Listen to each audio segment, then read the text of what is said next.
Várias decisões que a gente toma ao longo da nossa vida, elas acontecem com a ajuda de um empurrãozinho chamado de intuição. Vocês concordam comigo? Tem situações em que a gente ouve mais a voz do coração do que as ponderações racionais e analíticas da razão. O que eu vou mostrar para vocês aqui nesse vídeo é que sim, isso existe e tem uma importância vital no nosso cotidiano.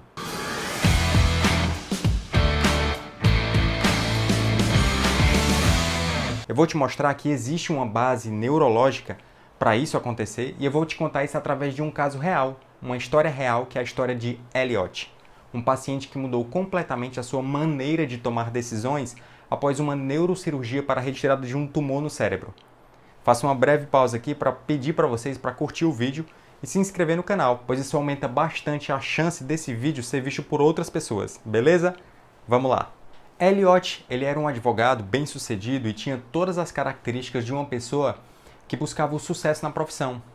Ele tinha um amplo conhecimento do mundo, discutia política, discutia economia com perspicácia e ele era um bom marido. Só que um fato mudou toda essa história, foi o diagnóstico de um tumor cerebral, nessa região do cérebro que fica atrás da testa.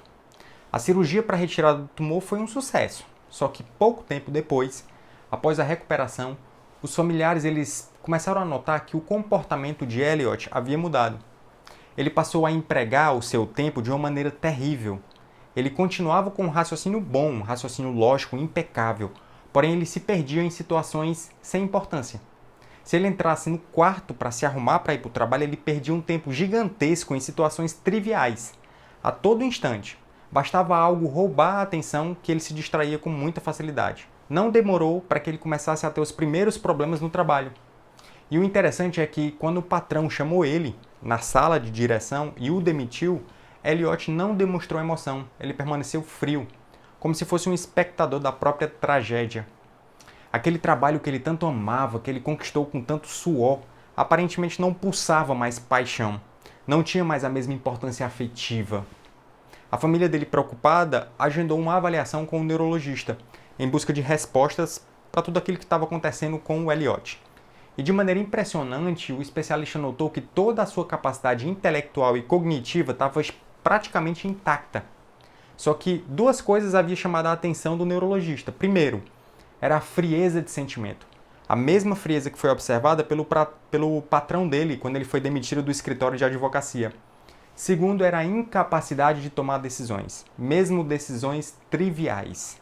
Quando o neurologista pediu para Elliot para agendar, para decidir por uma data de consulta de retorno, ele simplesmente não conseguia. O Elliot ele buscava argumentos prós e contras de uma maneira muito racional e analítica, mas ele não se decidia por nenhuma das datas disponíveis. E é aqui que eu quero chegar. Como ele não tinha consciência sobre os próprios sentimentos, ele estava emocionalmente frio.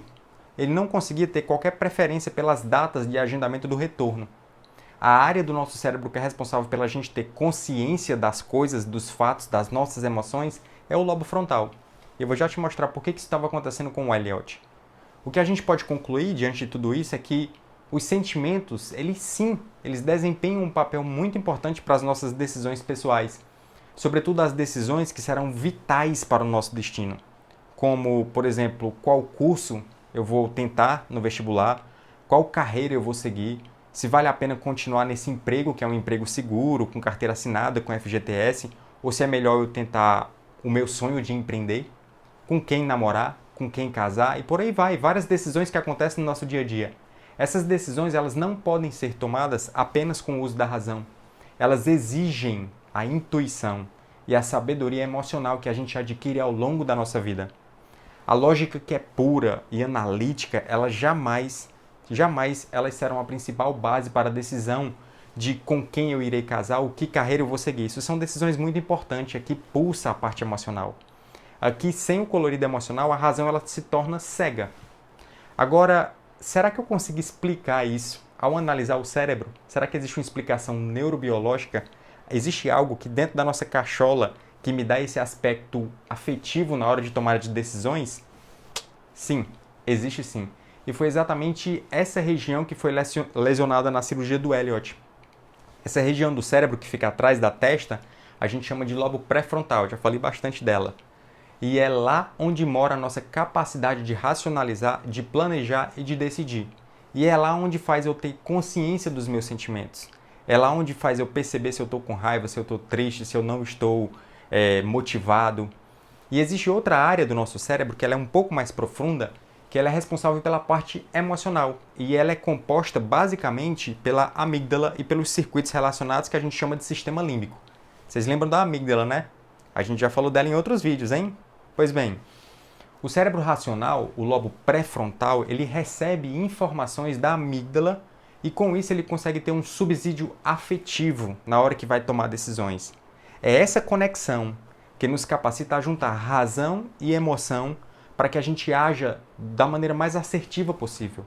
Por isso, meu caro, não negligencie a voz do coração quando você estiver diante de situações que são importantes na sua vida.